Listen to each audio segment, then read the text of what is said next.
আমি দর্শক হিসাবে এটা বলবো, সাংবাদিক হিসাবে না।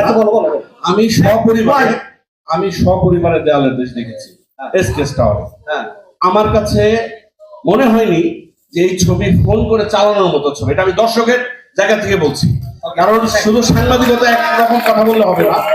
এবং আমি ওই সময়টায় আমি দর্শক হিসেবে আমার ব্যক্তিগত অভিমত, আমি রাজকুমার সহ অন্যান্য সবগুলো ছবি আমি দেখেছি। এসকেএস টাওয়ার, বসুন্ধরা কর্তৃপক্ষ সাক্ষী, আমার পরিবারের কাছে, আমার বন্ধুদের কাছে সবচেয়ে সেরা ছবি ছিল দেয়ালের দেশ। ধন্যবাদ। আচ্ছা, আমরা এখন শুধু রিভেঞ্জ। আমি একটা বিষয় সবসময় কনফিডেন্টলি ফিল করি যে আমি যখন আমার সিনেমা রিলিজ দিই, আমাদের সিনেমা যখন রিলিজ হয়, তখন আমি শুধু আমার কন্টেন্ট নিয়ে চিন্তা করি। ডানে বামে আশেপাশে কি ছবি আছে সেটা নিয়ে টু বি ভেরি অনেস্ট আমি চিন্তা করি না।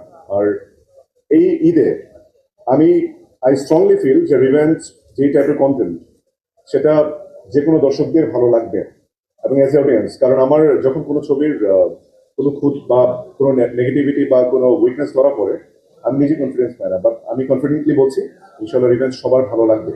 এবং অন্যান্য ছবির সঙ্গে কম্পিট করার কিছু নাই। আমি মনে করি যে প্রতিটি ছবি এই দেশের জনগণকে এবং দেশের প্রতিটি লাখো সিনেমা প্রেমীদের জন্য আসলে প্রতিটি সিনেমা নির্মাণ করা হয়, এবং সেই প্রতিটি সিনেমায় দর্শকদের দেখা প্রয়োজন এবং দেখবেন এবং আমাদেরকে ইন্সপায়ার করবেন যেন আমরা সামনে আরো অনেক ভালো ভালো সিনেমা আপনাদেরকে উপহার দিতে পারি। সেটা আপনারা আমার মেহমান, ঠিক আছে? আপনারা আমার মেহমান, আমি আপনাদের ভালোবাসা চাই, আপনাদের ভালোবাসা আমি আপনাদের দিতেও চাই। হ্যাঁ, এইখানে শুধু রিভেঞ্জ ছাড়া এখানে আর কোন রকম কেউ প্রশ্ন করবেন না।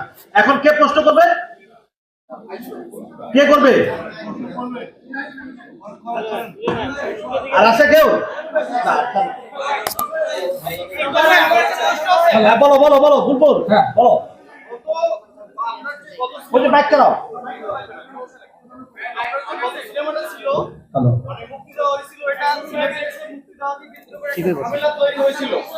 এবার এই সিনেমাটা নিয়ে কি সিনেপ্লেক্সের সাথে কথা হয়েছে কিনা, কিংবা ওই সিনেপ্লেক্সের বিষয়টা একটু যদি ক্লিয়ার করেন। আমি একটা কথা বললাম, সিনেমাটা ছবি চলবে। আর কোনো কথা আছে? আমি সজল খান, বিজয় টিভি থেকে। আমার প্রশ্ন ববলি এবং রোশন দুজনের কাছে একটু কাইন্ডলি আপনারা একটু ওখানে যাবেন।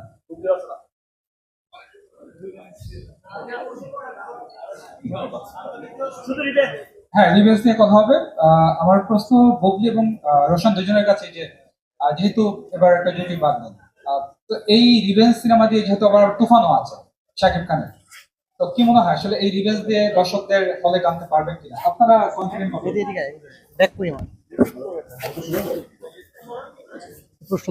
ওকে, সবাইকে অনেক অনেক ধন্যবাদ। আর আমি আসলে মাত্র স্টেজে আসলাম। আমি আর সব সম্মানে যারা অতিথি আছেন তাদেরকে অনেক অনেক ধন্যবাদ এখানে আসার জন্য, এবং সেই সঙ্গে আমার প্রিয় সাংবাদিক ভাইয়েরা সবসময় আপনাদের কাছে কৃতজ্ঞতা। এবং আজকের এই রিভেঞ্জের এই প্রেস মিট আপনারা এসেছেন, ছবিটিকে সুন্দরভাবে প্রচার করেছেন। অলরেডি অনেক সিনেমা ট্রেলার গানকে আপনারা রিপ্রেজেন্ট করেছেন দর্শকদের সামনে খুব সুন্দর হেডিংস দিয়ে, এবং আমার বিশ্বাস যে শেষ পর্যন্ত এবং সিনেমা রিলিজ হওয়ার পরও সুন্দরভাবে রিভিউ দিয়ে আমাদের পাশে থাকবেন। আর আসলে আমি